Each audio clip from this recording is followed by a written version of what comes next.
थोड़ा सा बैकग्राउंड मैं आपको क्विकली देना चाहूंगा। मैंने आपको बताया मैं श्रोता के नजर से आया हूँ, बट मैंने गुजरात सरकार के साथ I work as consultant for agriculture department and I fortunately unfortunately I was given a responsibility to procure all chemical fertilisers for the state. So मैंने कोई 1000-1200 करोड़ के लिए सरकार के लिए केमिकल फर्टिलाइजर्स प्रोक्योर करे हैं अलग अलग तरीकों से, बट कहीं ना कहीं कॉन्शियसली ये रहा कि मेरे को तो इसके विपरीत कुछ इनिशिएटिव लेने हैं।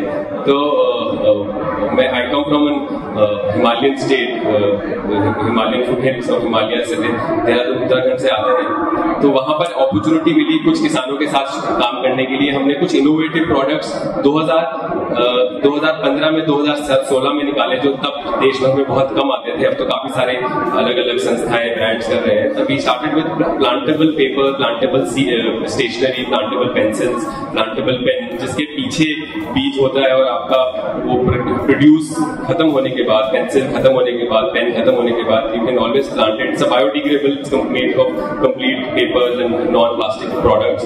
बट उसके उपयोग के बाद, पेपर के उपयोग के बाद लोगों ने ग्रीटिंग्स कार्ड में, विजिटिंग कार्ड्स में, बहुत सारे कार्ड्स में जिसको आप जिसमें भगवान की मूर्ति बनी है और आस्था के और या इमोशनल कनेक्ट और चीजें हैं जो आप फेंकना नहीं चाहते डस्टबिन में, उसको गमले में उगाते हैं और उससे बेसल सीड्स, मैरीगोल्ड सीड्स और बहुत सारे प्रकार के बीज आते हैं। तो हमारी संस्था ने इस तरह के कुछ वैल्यू एडेड प्रोडक्ट्स को और कुछ यूनिक प्रोडक्ट्स को करने का एक थोड़ा सा चैलेंज उठाया, जबकि इसकी एक्सेप्टेबल सुनने में बड़े अच्छे लगते हैं, जब मार्केट में बेचने जाते हैं तो बड़ी दिक्कतें आती हैं, एक्सेप्टेंस बड़ी स्लो आती है। और उसी से मैं अपना एक experience of slow in the industry, अभी बहुत सारे चैलेंजेस है, सर्टिफिकेशन बॉडीज के चैलेंजेस है पिछले 2-1 साल में। कोविड तो संसार के लिए चैलेंज था, बट ऑर्गेनिक इंडस्ट्री के लिए, खासकर हिंदुस्तान के लिए बहुत सारे चैलेंजेस इन 1-2 साल में आए हैं सर्टिफिकेशन बॉडीज के साथ, और बहुत सारी complications of national and domestic जो हमारी लॉज और चीजों में परिवर्तन हुए हैं। उसके साथ जो सबसे ज्यादा स्टेक होल्डर पीड़ित है वो किसान ही है, ग्रासरूट में सबसे ज्यादा इफेक्ट हुआ है। तो ये I always call this as a industry of patience. ये एक धैर्य की इंडस्ट्री है, हमें कहीं ना कहीं पेशेंस रखनी है। आप इंटरनेशनली इस इंडस्ट्री को स्लो फूड भी कहा जाता है, ऑर्गेनिक या हेल्दी फूड, जो कि एक स्लो माध्यम है खाना उगाने का। तो जिस इंडस्ट्री का नाम स्लो फूड है, शायद उसका नतीजा भी थोड़ा स्लो ही आता है, बट हमें कहीं ना कहीं धैर्य रखना है उसके परिणाम में, because the fruits are really rich. तो इस इंडस्ट्री में जिस तरह के चैलेंजेस आ रहे हैं, मैं ये बात शेयर करना चाहूंगा कि कहीं ना कहीं we have to keep that patience and faith, and these platforms are the opportunities and a medium to overcome such challenges.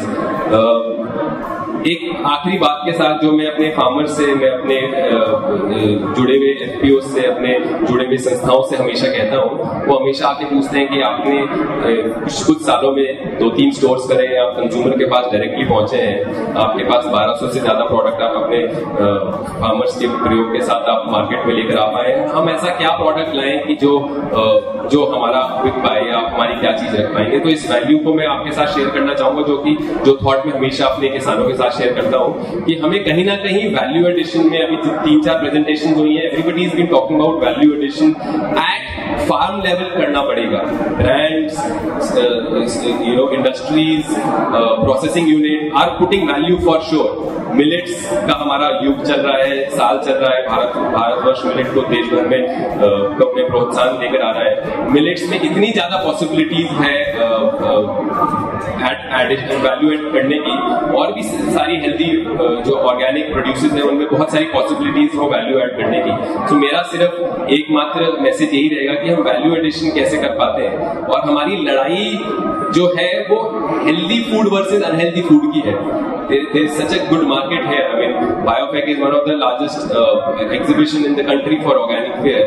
I mean, this is a smallest. आप आहार में आएंगे या आप किसी और बड़े कन्वेंशनल फूड फेयर में आएंगे, वो बहुत बड़े बड़े होते हैं। सो अभी लड़ाई तो healthy food versus unhealthy food की है। कहीं ना कहीं जब पूछा जाता है कि आप जैसे और कौन से ब्रांड हैं जो आपके साथ कम्पीट कर रहे हैं, मैंने कहा मेरे जैसे कोई ब्रांड मेरे साथ कम्पीट नहीं कर रहे हैं, वो सहयोग कर रहे हैं।